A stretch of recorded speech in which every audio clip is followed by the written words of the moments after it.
Hello student, કેમ છો? મજામાં? સાઈરામ.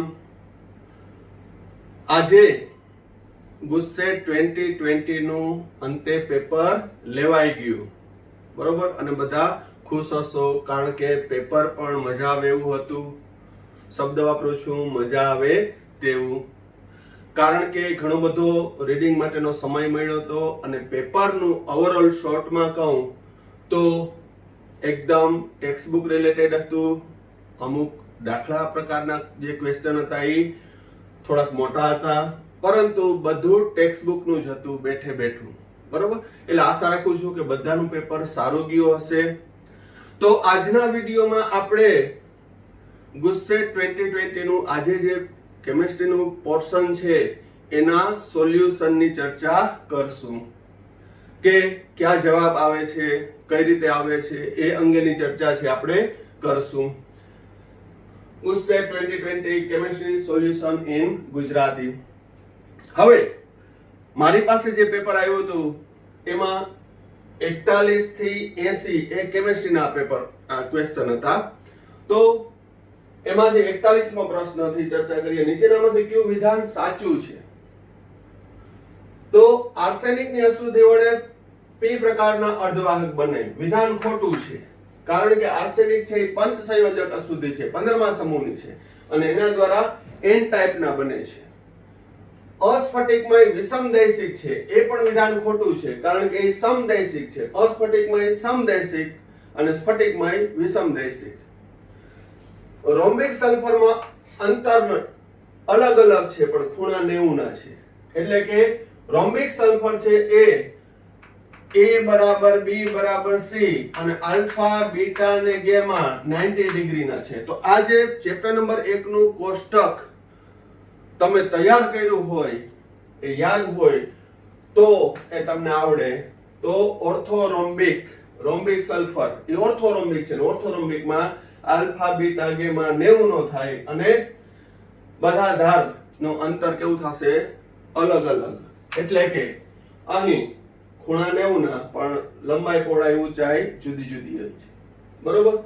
જ્યારે MnO ના બધા ડોમેન એક જ દિશામાં હોય છે. હવે એમાં પણ થોડુંક કન્સેપ્ટ માંગી લઈએ. MnO છે એ એન્ટી ફેરોમેગ્નેટિક છે, પ્રતિલોચુંબકીય છે. પ્રતિલોચુંબકીય હોય તો એના ડોમેન છે પરસ્પર વિરુદ્ધ દિશામાં હોય, આથી પરિણામી ચાક માત્રા શૂન્ય બને છે. તો આ એક જ દિશામાં છે, એ વિધાન પણ ખોટું છે.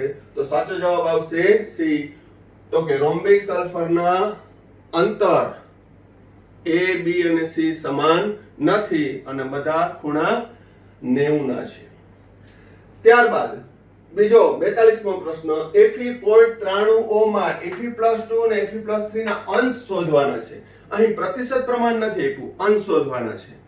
તો આ પણ એક પ્રકારનો બેઠે બેઠો દાખલો છે ચેપ્ટર નંબર 1 નો. કઈ રીતે સોલ્યુશન કરશું? તો અહીં 42મા પ્રશ્નનો ધારો કે Fe+3 x હોય તો Fe+2 0.93x થશે.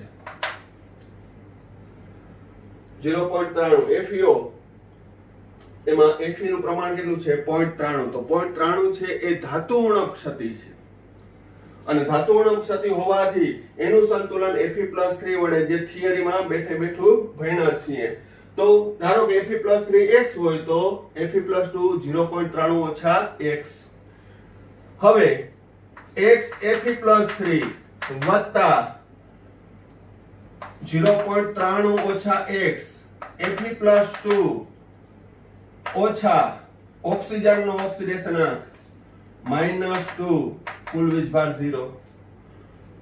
તો અહીં x ગુણ્યા 3 વત્તા 0.93 ઓછા x ગુણ્યા 2 ઓછા ઓક્સિજન નો -2, 0, કુલ વીજભાર. તો 3x વત્તા નું સાદુરૂપ આપો એટલે 1.86 ઓછા 2x બરાબર 2. તો x બરાબર 0.14 આવશે. x બરાબર કેટલો આવશે? 0.14, જે કેનું પ્રમાણ છે? Fe+3 નું. તો Fe+2 નું પ્રમાણ કેટલું આવશે? 0.79. તો આ ઓપ્શન તો નથી. અહીં Fe+3 નું પ્રમાણ 0.14 અને Fe+2 નું 0.79, પણ એના અંશ શોધવાના કીધા છે. શું શોધવાનું કીધું છે? અંશ. તો પહેલા આ દાખલો છે બેઠે બેઠો તમે ગણી જ ગયા હશો, પછી ત્યાં 0.95 આપ્યું હોય તો. હવે અહીં જો Fe+3 0.93 હોય તો એનો અંશ થાય 1, તો 0.14 એ કેટલા? તો 0.14 ભાગ્યા 0.93 એટલે જવાબ આવશે 0.15. કેટલો જવાબ આવશે? 0.15. કેનો? Fe+3 નો. તો Fe+2 નો કેટલો થશે? તો કે 0.79 ભાગ્યા 0.93 એટલે કે 0.85. એટલે આ જવાબ આવશે બી. તો 42 માં Fe.93 માં Fe+2 અને Fe+3 નું પ્રમાણ અનુક્રમે કેટલું? 0.85 ને 0.15. સારું છે કે આ જવાબ ના આપ્યો 0.14 અને 0.79, નહીતર ઘણા ટીક કરી આવે, કારણ કે અંશ શોધવાનું કીધું છે. તો અહીં આ ધારવાનું ને એમાં સમય ના જાય એટલા માટે બીજું એક શોર્ટકટ ની રીતે પણ અથવાનું કહું છું. અહીં શોર્ટકટમાં કઈ રીતે કરવાનું? તો આ પ્રકારનો ગમે તે રકમ આપી હોય, 0.93 હોય કે 0.95 હોય, 0.96 હોય, તો આનું સૂત્ર વ્યાપક Fe+3 નું પ્રમાણ શોધવાનું સૂત્ર. Fe+3 નું પ્રમાણ કેટલું કરી નાખવાનું? તો કે 2 ઓછા 0.93 ગુણ્યા 2. અહીંયા જેટલા હોય 0.95 હોય તો એટલા, એને કેટલામાંથી બાદ કરી નાખવાનું? 2 માંથી. 2 માંથી બાદ કરશો એટલે સીધો આવશે 0.14. સાદરૂપ આપજો. 2 ઓછા 1.86 બરાબર 0.14. હવે Fe+3 નું પ્રમાણ 0.14 આવી ગયું, તો Fe+2 નું પ્રમાણ 0.93 ઓછા x એટલે કે 0.93 ઓછા 0.14 એટલે કે 0.79. તો કહેવાનો મતલબ કે અહીં કોઈ પણ દાખલો આપ્યો એમાં Fe+3 નું ડાયરેક્ટ પ્રમાણ જોવું હોય તો શું આવશે? 2 માંથી જ બાદ કરી નાખવાનું. 2 ઓછા 0.93 ગુણ્યા 2. અહીંયા હું વ્યાપક રીતે લખું FeXO, તો અહીં x મૂકી દેવાનું. ઈ x શું છે? તો કે Fe.93 હોય, 0.94 હોય, 0.95 હોય, બરોબર. તો એ દરેક માટે આ લાગુ પાડો એટલે સીધું Fe+3 નું પ્રમાણ આવી જશે, બરોબર.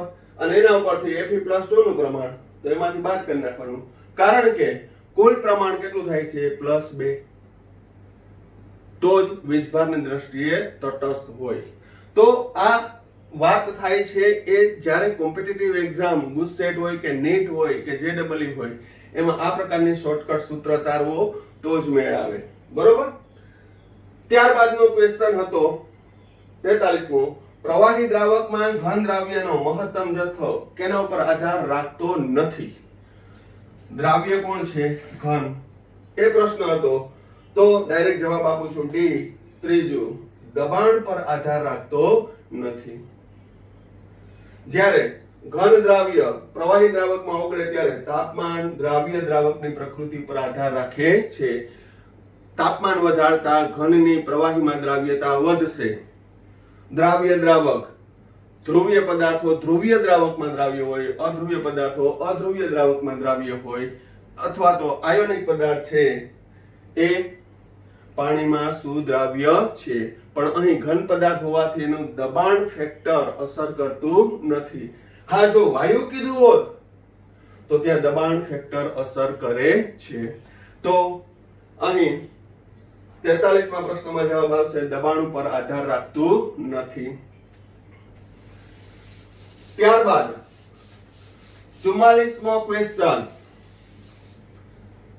0.25 મોલ અંશના જલીય દ્રાવણમાં મોલાલિટી ગણો. તો દ્રાવણોમાં મોલ અંશ અને મોલાલિટી વચ્ચે સંબંધ દર્શાવતું સૂત્ર દ્રાવ્યના મોલ અંશ x બરાબર મોલાલિટી છેદમાં મોલાલિટી વત્તા જલીય દ્રાવણ હોવાથી 55.55 લાગુ પડશે. આ એક શોર્ટકટ સૂત્ર છે જે રૂટિનમાં તમને ભણાવવામાં આવ્યું હોય. મૂકી દો મોલન્સ 0.25 બરાબર મોલાલિટી શોધવાની છે.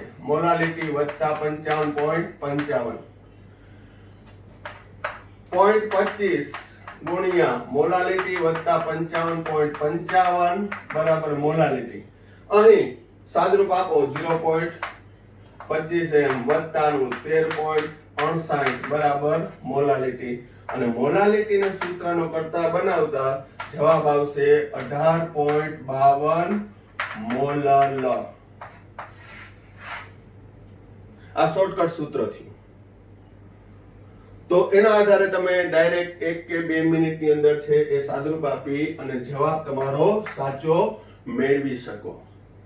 હવે થોડુંક ફંડામેન્ટલી આ સૂત્ર ધારો કે નથી આવડતું પણ આ સૂત્ર કઈ રીતે આવ્યું તો એની અથવાની રીતે આમ જોઈએ તો આ સૂત્ર આધારિત જ છે પણ એ થોડુંક લાંબુ થાય બરોબર. પણ પેલા આ વ્યવસ્થિત રીતે જોઈ લ્યો કે કઈ રીતે છે એ આ જવાબ આવ્યો અને તમારો જવાબ શું હતો બરોબર. મોલન્સ બરાબર x બરાબર મોલાલિટી ના છેદમાં મોલાલિટી વત્તા 55.55 જલીય દ્રાવણ હોય તો જો બેન્ઝીન હોય તો અહીંયા 55.55 ના આવે અહીંયા 1000 ના છેદમાં 78 એટલે 12 પોઈન્ટ સમથિંગ આવે પણ દ્રાવકમાં જલીય દ્રાવણ છે.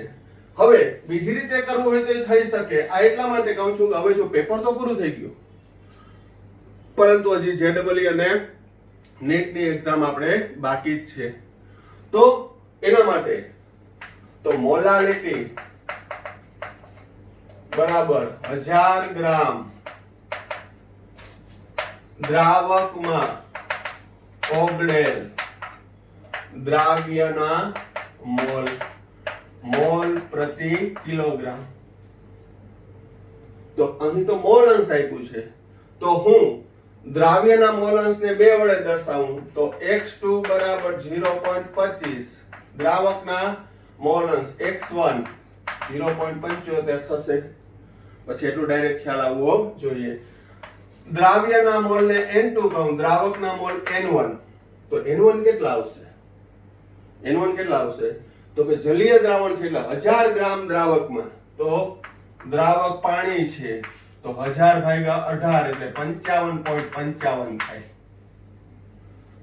હવે x2 બરાબર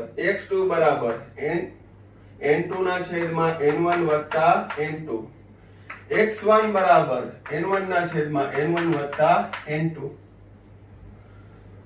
દ્રાવ્યના મોલ અંશ બરાબર દ્રાવ્યના મોલ છેદમાં કુલ મોલ દ્રાવકના મોલ અંશ દ્રાવકના મોલ છેદમાં કુલ મોલ.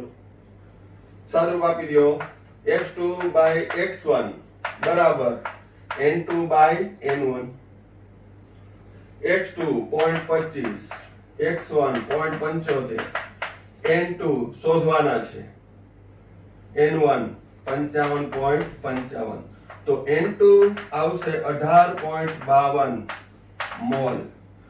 દ્રાવ્યના મોલ કેટલા આવ્યા 18.52 પ્રતિ કેટલામાં છે 1000 ગ્રામ પાણીમાં તો મોલ પ્રતિ કિલોગ્રામ એટલે મોલાલિટી.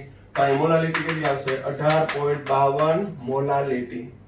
કારણ કે મોલાલિટીની વ્યાખ્યા 1000 ગ્રામ દ્રાવકમાં ઓગળેલા દ્રાવ્યના મોલ તો 1000 ગ્રામ એટલે કે 55.55 મોલ પાણી કારણ કે જલીય દ્રાવણ છે બરોબર. તો પણ જવાબ આ રીતે કર્યો હોય તો આવશે 18.52 બરોબર.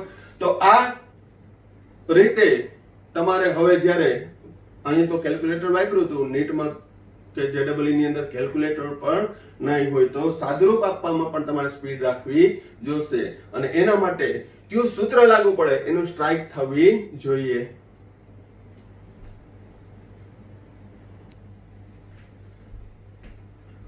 હવે 45મો ક્વેશ્ચન 2 pH ધરાવતા એસિટિક એસિડના 0.5 મોલર જલીય દ્રાવણનું T તાપમાને અભિસરણ દબાણ કેટલું?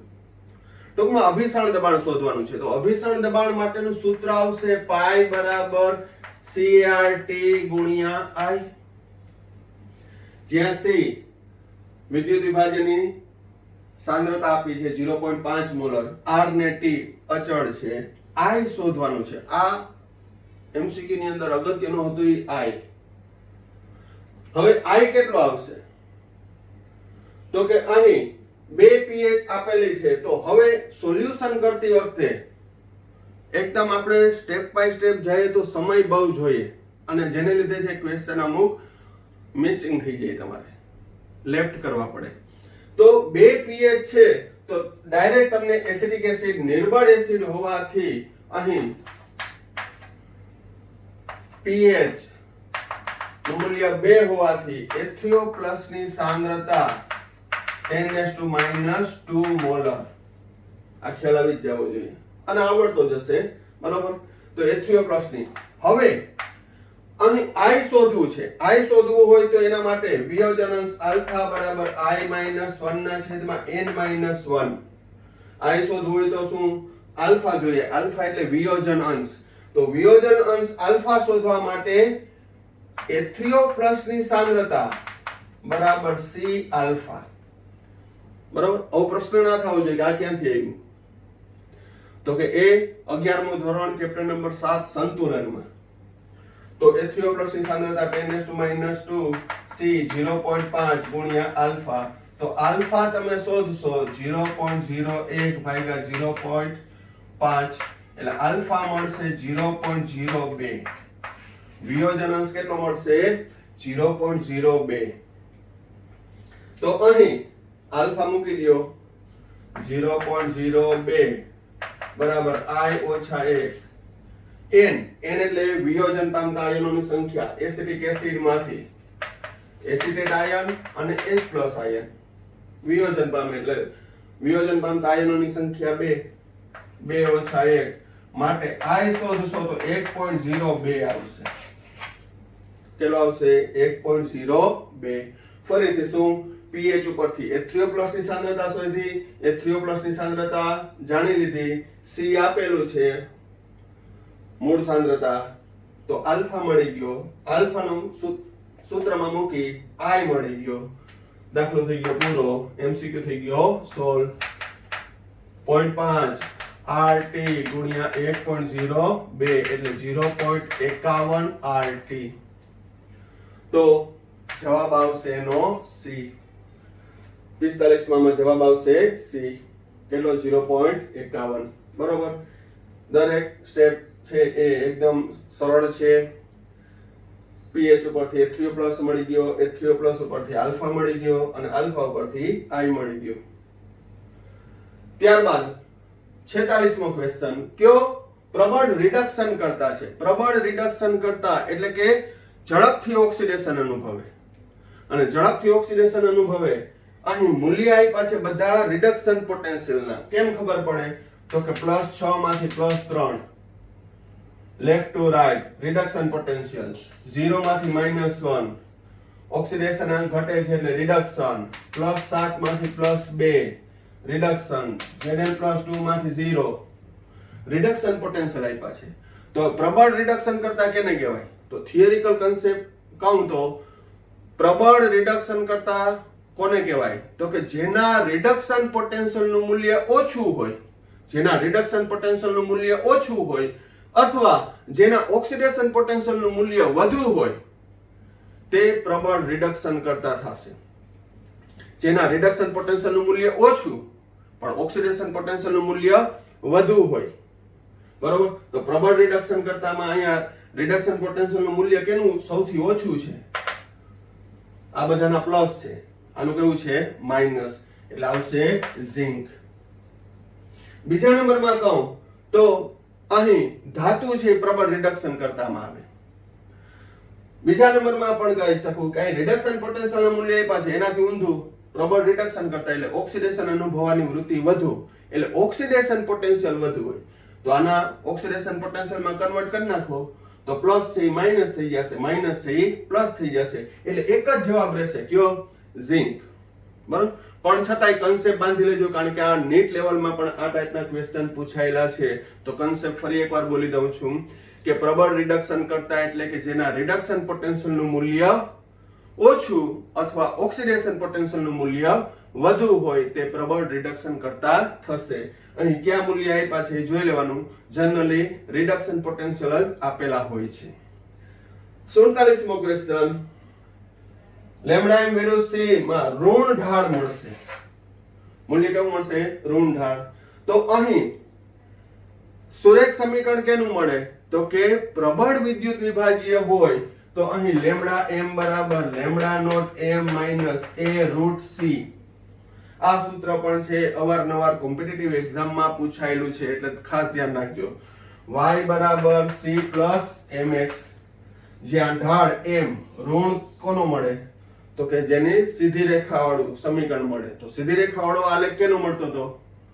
કોલરસમાને જોયો તો કે પ્રબળ વિદ્યુત વિભાજ્ય હોય. આ એસિટિક એસિડ છે, નિર્બળ છે. એમોનિયમ હાઇડ્રોક્સાઇડ નિર્બળ છે, પાણી નિર્બળ છે. સોડિયમ એસિટેટ પ્રબળ છે.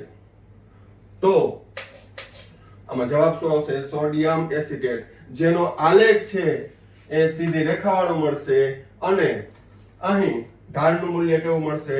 તો કે ઋણ. બરોબર, આ રીતનો આલેખ મળશે જેમાં ઢાળનું મૂલ્ય કેવું આવશે? ઋણ. તો આ ખાસ હવે આ એક્ઝામમાં તો આપણે સોલ્યુશન કરીએ છીએ ગુજસેટમાં, મે બી કોમ્પિટિટિવ લેવલ જેડબલઈ અને નીટ ની અંદર જો આ ટાઈપના ક્વેશ્ચન પૂછાય તો તમને ખ્યાલ આવી જવો જોઈએ અને આ પ્રકારના હોય જ છે. બરોબર.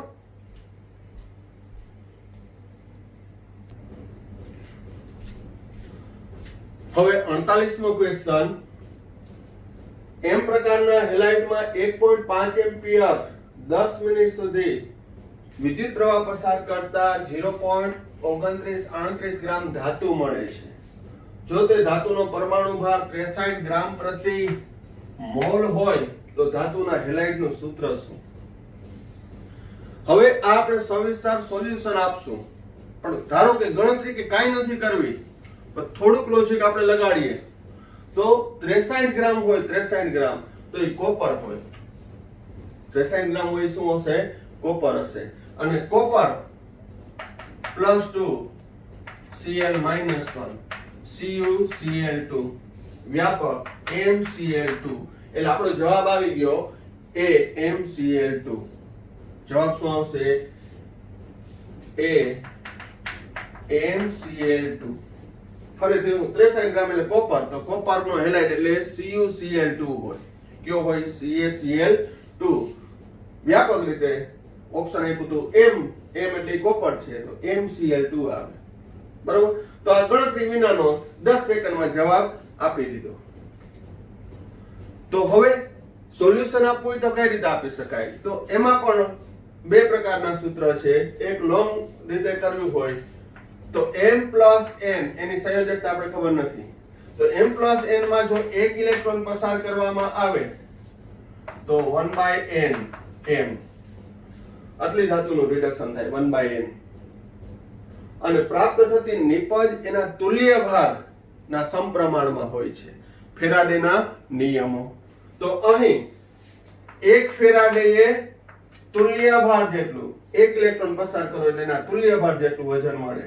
એક ફેરાડે એટલે 96500 કુલમ્બે તુલ્ય ભાર જેટલું વજન. તો પસાર કરેલો વિદ્યુત જથ્થો Q કેટલો છે? તો કે Q બરાબર 1.5 ગુણ્યા 10 મિનિટ ગુણ્યા 60 સેકન્ડ એટલે કે 900 કુલમ. એમ્પિયર ઇન્ટુ સેકન્ડ એટલે કે કુલમ. 900 કુલમ વિદ્યુત જથ્થો પસાર કર્યો તો 900 કુલમ્બે કેટલું? તો આવશે 900 ગુણ્યા તુલ્ય ભાર ભાગ્યા 96500, આટલું વજન મળશે. 96500 કુલમ્બે તુલ્ય ભાર જેટલું વજન, તો 900 કુલમ્બે કેટલું વજન? તો આ જે વજન મળ્યું એ કેટલું થશે? તો કે 900 ગુણ્યા તુલ્ય ભાર ભાગ્યા 96500. હવે W વજન તો આપી દીધું છે 0.2938 બરાબર 900 ગુણ્યા તુલ્ય ભાર ભાગ્યા 96500. તુલ્ય ભારને સૂત્રનું કરતા બનાવશું એટલે 31.50 આવશે. હવે તુલ્ય ભાર મળી ગયો, પરમાણુ ભાર તમે જાણો છો, તો તુલ્ય ભાર બરાબર તત્વનો પરમાણુ ભાર ભાગ્યા તેની સંયોજકતા. તત્વનો તુલ્ય ભાર હોય તો સૂત્ર શું આવે? પરમાણુ ભાર ભાગ્યા તેની સંયોજકતા. 31.5 આ 63, તો n બરાબર 2 આવશે. તો n બરાબર 2, તો અહીં શું આવશે? m+2 halide એટલે Cl-1 માટે MCl2.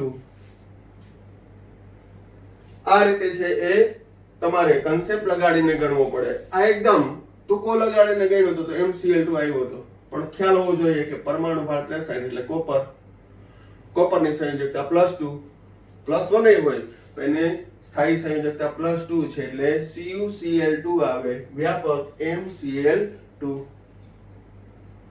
જે પણ ટેક્સ્ટ બુકમાં આપેલો જ છે.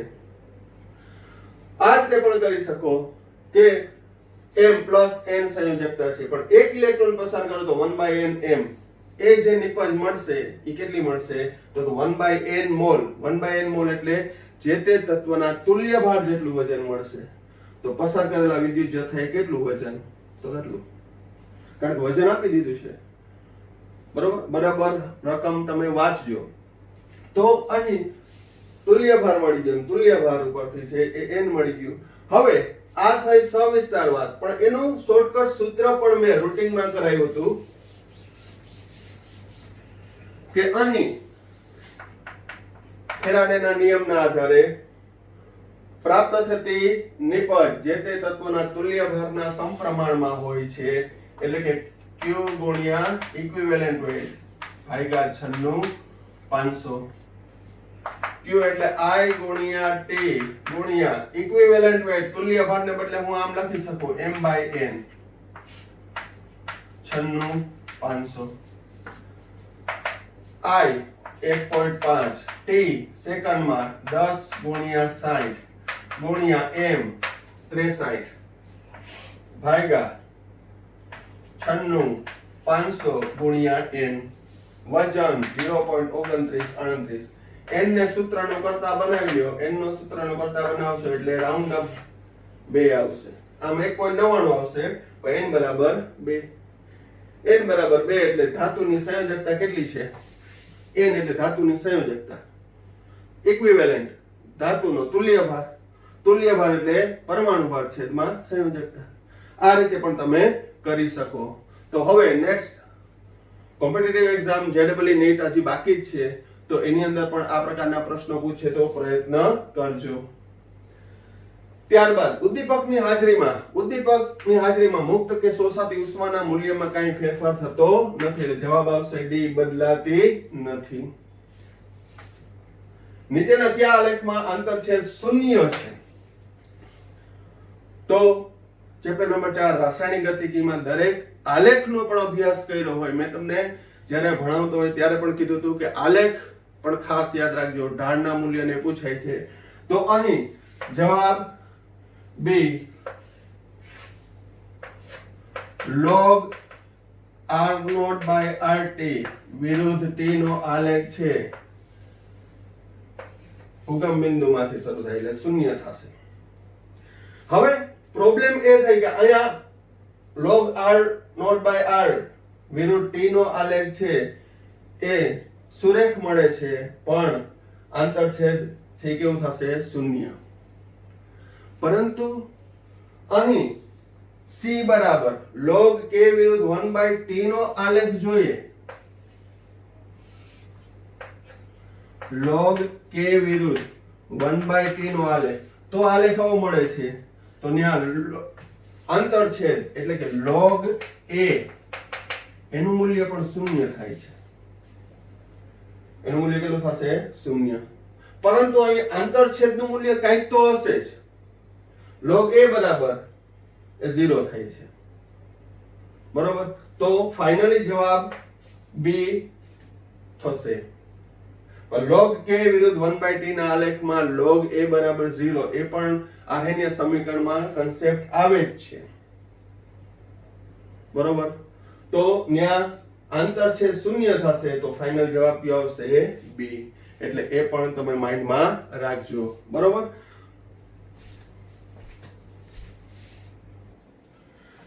તો અહીં આપણે 48, 49 અને 50 માં, અહીં 50 માં ફરી પાછું કહી દઉં, ફાઇનલ જવાબ કયો આવશે?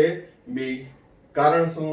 તો કઈ log k વિરુદ્ધ 1/t ના આલેખમાં આંતરછેદ શૂન્ય થતું નથી, બરોબર. એ મૂલ્ય એ 1/t નું મૂલ્ય છે એ શૂન્ય થશે, પણ આંતરછેદ તો શૂન્ય થશે નહીં, એનો ખાસ કાળજી રાખજો.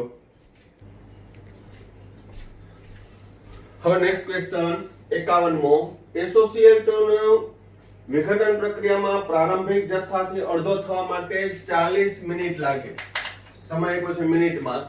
પ્રથમ ક્રમની પ્રક્રિયા હોય તો વેગ અચળાંકનું મૂલ્ય કેટલું? તો વેગ અચળાંક બરાબર 0.693/t1/2. અડધો થવા માટે એટલે અર્ધાયુ સમય આપેલો છે પણ 40 મિનિટ, અને જવાબ તમે જોશો ને તો એ સેકન્ડ ઇન્વર્સમાં છે. તો અહીં 0.693 ભાગ્યા 40 મિનિટ ગુણ્યા 60 સેકન્ડ, તો 0.693 ભાગ્યા 2400 એનું સાદરૂપ આપશો એટલે જવાબ સી 2.88 ગુણ્યા 10⁻⁴ સેકન્ડ ઇન્વર્સ, બરોબર. તો અહીં કાળજી રાખવાની હતી, મિનિટનું સેકન્ડમાં રૂપાંતર કરવાનું, કારણ કે અહીં ઓપ્શન બધામાં સેકન્ડ ઇન્વર્સ આપ્યું હતું, તો સમય કેમાં હોવો જોઈએ? સેકન્ડમાં, બરોબર. તો એ મુજબ જવાબ 2.88 ગુણ્યા 10⁻⁴ સેકન્ડ ઇન્વર્સ. પરિવર્તનીય સોલ છે તો લાયોફિલિક, હાઇડ્રોફિલિક, પાણી પ્રત્યે આકર્ષાતો હોય એવા સોલ છે એ પરિવર્તનીય હોય છે, એટલે કે તમે વિક્ષેપણ માધ્યમ દૂર કરતા મૂળ સોલ મેળવી શકાય, સોલમાં ફરી પાછું માધ્યમ ઉમેરતા એ સોલ મેળવી શકાય, અને પરિવર્તનીય કહેવાય. તો એ કેવા હોય છે? લાયોફિલિક અથવા હાઇડ્રોફિલિક. તો એમાં એક જ ઓપ્શન જિલેટિન. જિલેટિન છે, સ્ટાર્ચ છે, ગુંદર છે, એ બધા પરિવર્તનીય સોલ છે, એટલે કે લાયોફિલિક સોલ છે. બાકીના તમે જોશો તો એ લાયોફોબિક છે, અપરિવર્તનીય છે, ડાયરેક્ટ સીધા જ મેળવી શકાતા નથી, જેવા કે આર્સેનિક સલ્ફાઇડ, ફેરિક હાઇડ્રોક્સાઇડ, ગોલ્ડના સોલ, સલ્ફરના સોલ, બરોબર. તો એ મુજબ આવશે જિલેટિન. 53મો ક્વેશ્ચન છે એ સારો એવો હતો, એની અંદર પૃષ્ઠ રસાયણમાં આના આધારે પૂછ્યો હતો, પણ થોડોક એમાં 11મા ધોરણનો કન્સેપ્ટ પણ થોડો ઘણો લાગુ પડતો હતો. તો અહીં PQRS 4 પાત્ર આપેલા છે, દરેકમાં 1 મોલ હિલિયમ, SO2, હાઇડ્રોજન અને મિથેન ભરેલો છે, અને ત્યાં સક્રિયકૃત ચારકોલ રાખેલો છે. એનું દળ સમાન છે 1 ગ્રામ. તો અહીં કયા પાત્રમાં ભરેલા વાયુનું દબાણ વધુ હશે એવો ક્વેશ્ચન પૂછ્યો છે. દબાણ કેમાં વધુ હશે?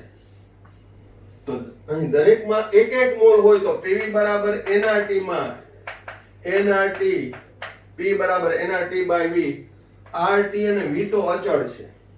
તો શરૂઆતમાં બધામાં 1 મોલ હોવાથી દબાણ તો સરખું જ રહેશે, પણ હવે થશે શું? તો કે જે વાયુનું અધિશોષણ વધુ થશે એની મોલ સંખ્યા ઘટશે. જે વાયુનું અધિશોષણ વધુ થશે તેની મોલ સંખ્યા ઘટશે, મોલ સંખ્યા ઘટે એટલે દબાણ ઘટે, બરોબર. તો હવે એના ઊંધું, જે વાયુનું અધિશોષણ ઓછું થશે, જે વાયુનું અધિશોષણ ઓછું થશે તો અહીં ખાલી અવકાશમાં વાયુના મોલ વધુ રહેશે, તો એના દ્વારા લાગતું દબાણ વધુ. તો કયા વાયુનું અધિશોષણ સૌથી ઓછું થશે? તો એમાં કન્સેપ્ટ, જે વાયુનું ક્રાંતિક તાપમાન નીચું હોય તે વાયુનું અધિશોષણ સૌથી ઓછું થશે. તો ઓછા ક્રાંતિક તાપમાન ધરાવતો પદાર્થ કયો છે? વાયુ કયો છે? હિલિયમ. હિલિયમ વાયુનું ચારકોલની સપાટી પર સૌથી ઓછું અધિશોષણ થશે, એટલે કે મુક્ત રહેતા વાયુની સંખ્યા વધશે, આથી મોલ એમાં વધુ હશે અન્યની સાપેક્ષે.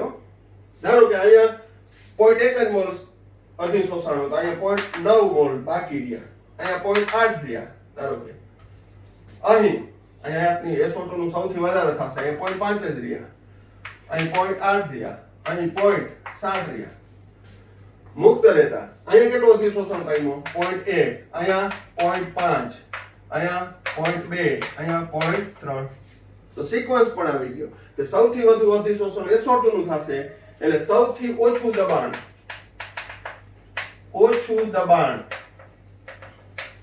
કારણ કે SO2 નું ક્રાંતિક તાપમાન સૌથી ઊંચું છે એટલે અધિશોષણ વધુ થાય તો મુક્ત રહેતા SO2 અણુની સંખ્યા ઓછી થઈ જશે મોલ સંખ્યા ઓછી એટલે એના દ્વારા લાગતું દબાણ સૌથી ઓછું જ્યારે હિલિયમ એટલે P પાત્ર છે P પાત્ર એટલે આપણા જે પેપર સોલ્વ કરીએ છીએ એનો જવાબ B P હિલિયમ નું દબાણ સૌથી વધુ હશે કારણ કે હિલિયમ સૌથી ઓછો અધિશોષાશે આથી મુક્ત હિલિયમની અણુ સંખ્યા વધુ પરમાણુ સંખ્યા વધુ એટલે એના દ્વારા લાગતું દબાણ વધુ સૌથી ઓછું SO2 નું બરોબર તો અહીં હું અધિશોષણનો ક્રમ કહું તો સૌથી વધુ SO2 થશે પછી મિથેન આવે પછી હાઇડ્રોજન આવે અને સૌથી છેલ્લે હિલિયમ આવે તો આ ક્રાંતિક તાપમાનને બધા પોઈન્ટ મેં કરાવ્યા છે એ કન્સેપ્ટ પણ કરાવ્યા છે તો તમને આશા રાખું છું કે આવડી ગયા હશે અને બીજા વિદ્યાર્થીને પણ આવડી ગયા હશે કારણ કે એ પ્રવાહીકરણનો કન્સેપ્ટ વાયુનું ચારકોલની સપાટી પર અધિશોષણ વગેરે આવી જ ગયું હોય છે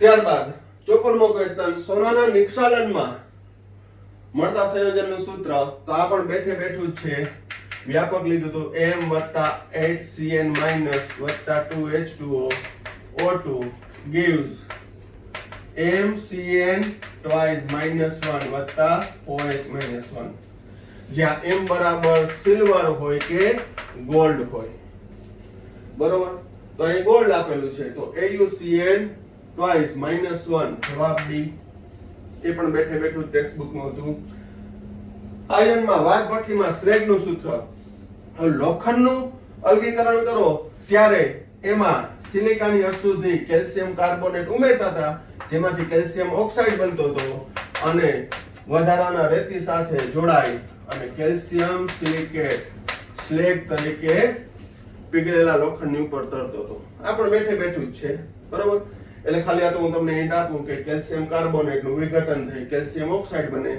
જે લોખંડમાં રહેલી સિલિકા સાથે જોડાઈ સ્લેગ જે હલકો હોવાથી પીગાળેલા લોખંડ ઉપર તરે છે એટલે કે લોખંડનું ઓક્સિડેશન થવા જતું નથી આખી થિયરી છે પણ ટૂંકમાં એને રિલેટેડ પણ છે ક્વેશ્ચન પૂછાતા હોય છે ત્યારબાદ 56મો નીચેનામાંથી સાચો ક્રમ કયો તો P વિભાગના તત્વો છે D વિભાગના તત્વો છે આની અંદર તો ટેક્સ્ટ બુક નું કોર રિવિઝન કરો તો જ મેળ આવે તમે એને રિલેટેડ 500 MCQ સોલ્વ કરો તો એના ખ્યાલ આવે તમે એની અંદર લીટીએ લીટી ખ્યાલ હોય તો જ તમે છે એ કરી શકો એટલે ઘણીવાર આપણે એવું હોય કે ભાઈ ઇનઓર્ગેનિક ની અંદર JEE નેટ કે ગુસ્સેટ માટે શું કરવું તો આમ જોઈએ તો ગુસ્સેટ માટેની વાત કરું તો ટેક્સ્ટ બુક નો NCERT નો કન્સેપ્ટ ક્લિયર હોય તો તમે કોઈ પણ ક્વેશ્ચન સોલ્વ કરી શકો આજે હું ક્વેશ્ચન ડિસ્કશન કરું ને કોઈ પર્ટિક્યુલર એક બુકમાં તો આપ્યા જ નહીં હોય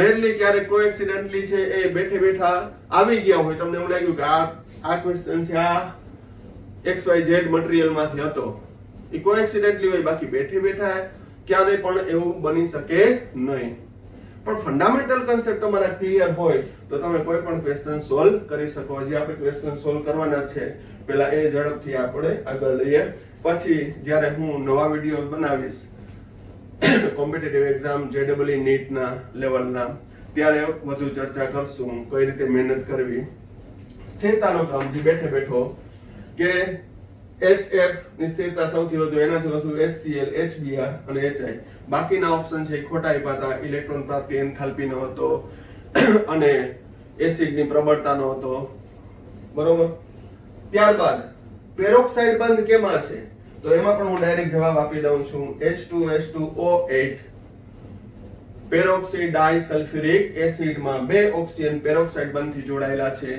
જે પણ આખું લિસ્ટ આઉટ કરાયું હતું સલ્ફરના ઓક્સો એસિડ એમાં દરેકના બંધારણ એના ઓક્સિડેશન આંક સંકરણ કયા પ્રકારનો ક્ષાર બને આ દરેક વસ્તુની ડિટેલ આપેલી હતી બરોબર એ તમને ખ્યાલ હોવો જોઈએ અને બીજા નંબરમાં 11મા ધોરણમાં પણ આવી ગયું હતું માર્શલ એસિડ એનો ઓક્સિડેશન આંક પણ ગણ્યો હતો ત્યારે પણ બંધારણ કરાવ્યું હોય.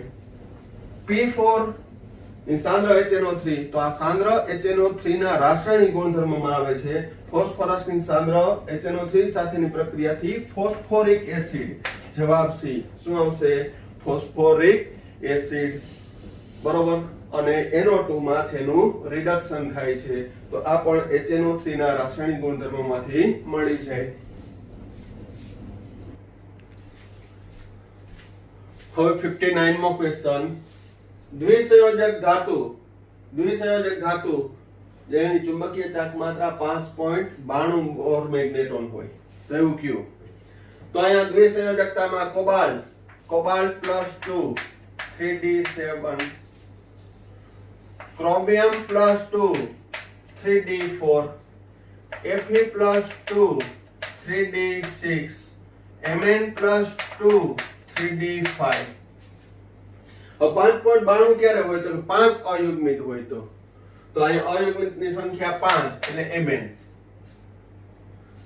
આની કેટલી થશે તો કે આમાં અયુગ્મિત છે એ 10 - 6 એટલે 4 જ હશે એટલે આની થશે 4.90.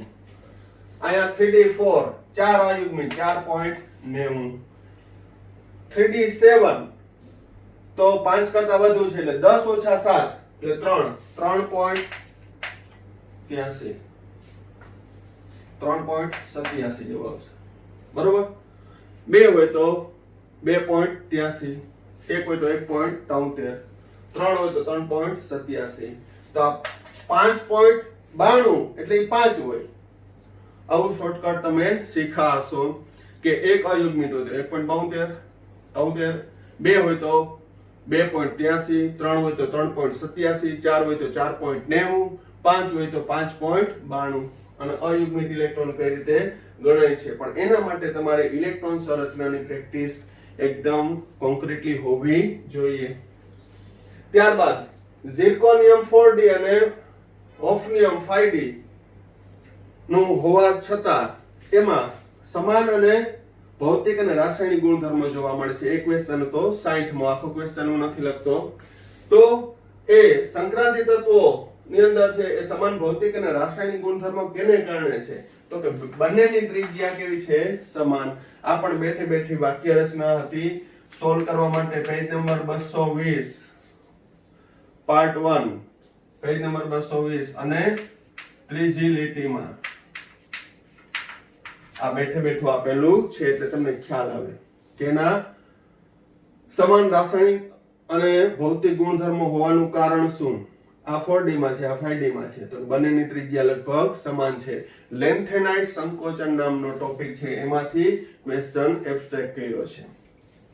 ત્યારબાદ હેક્સામાઇન 3 હેક્સાસાયનાઇડો ક્રોમેટ 3 એટલે કે અહીં હેક્સામાઇન કોબાલ્ટ 3 CO NH3 6 +3 ક્રોમેટ હેક્સાસાયનાઇડો -3 કારણ કે બંનેનો +3 એટલે અહીં બંને સંકીર્ણની અંદર છે એ લિગેન્ડ એક્સચેન્જ થાય છે. એને કહેવાય છે સંવર્ગ સમઘટકતા. તો જ્યારે સંકીર્ણ ચેપ્ટર ભણ્યા હોય ત્યારે બધાએ કીધું હોય કે ભાઈ સમઘટકતામાંથી ક્વેશ્ચન હોય જ. મેં એ ચેપ્ટર ભણાવ્યું ત્યારે કીધું કે સમઘટકતાની અંદરથી MCQ હોય જ. તો આ કયું થશે? સંવર્ગ સમઘટકતા કે જેમાં લિગેન્ડની અદલાબદલી થાય છે. અને બીજું પણ કીધું હતું કે અહીંયા ખાલી ધાતુ બદલી નાખો તો પણ ચાલે.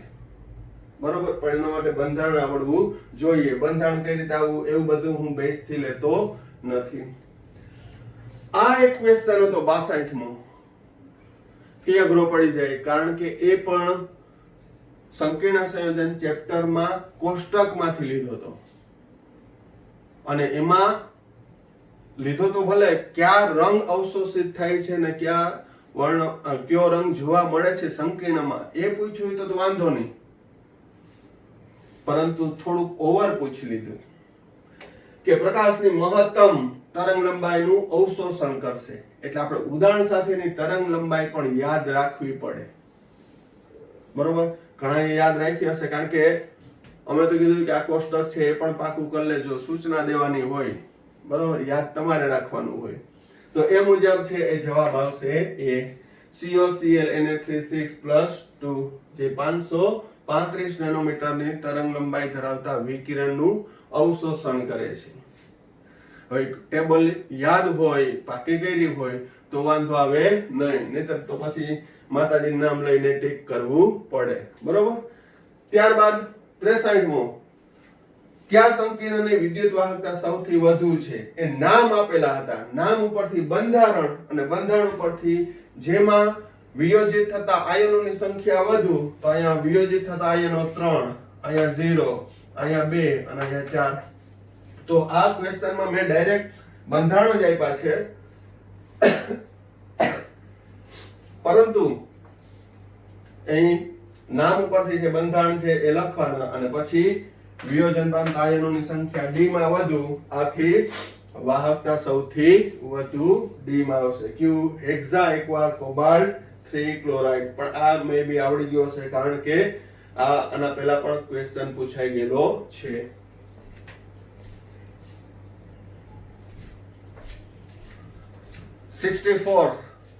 ઓર્ગેનિક સ્ટાર્ટ થાય છે હવે. તો C4H9Br ના સંભવિત પ્રકાશ ક્રિયાશીલ સમઘટકો કેટલા? તો C4H9Br ના શક્ય સમઘટકો પેલા તો કેટલા? તો કે CH3 CH2 CH2 CH2Br, CH3 CHBr, CH2 CH3. ત્રીજું CH3 પ્રાથમિક, દ્વિતીયક અને તૃતીયક બ્યુટાઇલ બ્રોમાઇડ. અને ચોથું આઇસો બ્યુટાઇલ બ્રોમાઇડ. પરંતુ એમાંથી પ્રકાશ ક્રિયાશીલ એક જ સમઘટક છે. કયો? દ્વિતીયક બ્યુટાઇલ બ્રોમાઇડ. તો પ્રકાશ ક્રિયાશીલ માં અહીં કિરાલ કાર્બન ધરાવતો હોય એક જ સમઘટક છે. કયો? દ્વિતીયક બ્યુટાઇલ બ્રોમાઇડ. પરંતુ બરાબર ધ્યાન રાખજો, C4H9Br ના શક્ય પ્રકાશ ક્રિયાશીલ સમઘટકોની સંખ્યા કેટલી? તો અહીં એક સમઘટકની અંદર છે એ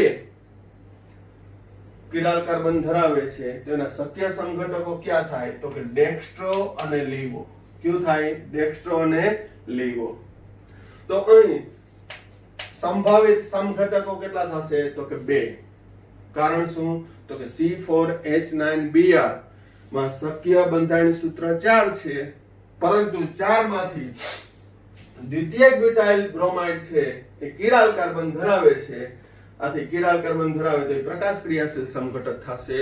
તો એ પ્રકાશ ક્રિયાશીલ સમઘટકો ક્યાં? તો કે એક ડેક્સ્ટ્રો અને બીજો લીવો. એટલે જવાબ આવશે B2. ત્યારબાદ R-Cl માં સોડિયમ ઇથર 2,3 ડાઇમિથાઇલ બ્યુટેન બને છે. તો 2,3 ડાઇમિથાઇલ બ્યુટેન નું બંધારણ સૂત્ર છે આ બ્યુટેન એટલે 4 કાર્બન, બીજા ઉપર મિથાઇલ, ત્રીજા ઉપર મિથાઇલ બને. તો R' શું હશે? કયો આલ્કાઇલ હશે? તો આ વુડ્સ પ્રક્રિયા છે. કઈ પ્રક્રિયા છે? વુડ્સ. હવે જો, તો આ ભાગ છે એ આઇસોપ્રોપાઇલ છે. કયો છે? આઇસોપ્રોપાઇલ. તો જવાબ આવશે આઇસોપ્રોપાઇલ. આઇસોબ્યુટાઇલ થી શું બને? તો આપણે જોઈ લઈએ, એ પણ ચેક કરી લઈએ. આઇસોબ્યુટાઇલ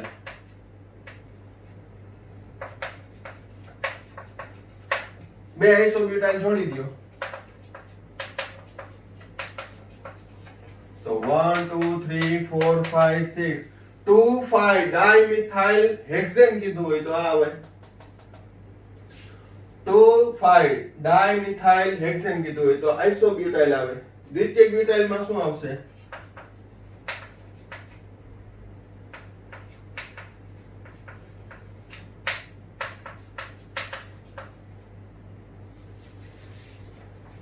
જગ્યા છે દ્વિતીયક બ્યુટાઇલ માં. આ દ્વિતીયક બ્યુટાઇલ.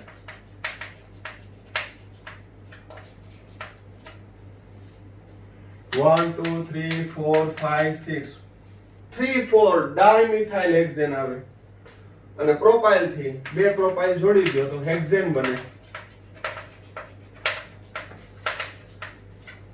બે પ્રોપાઇલ જોડી દો તો શું બનશે? હેક્ઝેન. તો અહીં 2,3 ડાયમિથાઇલ બ્યુટેન કીધું છે તો આઇસોપ્રોપાઇલ.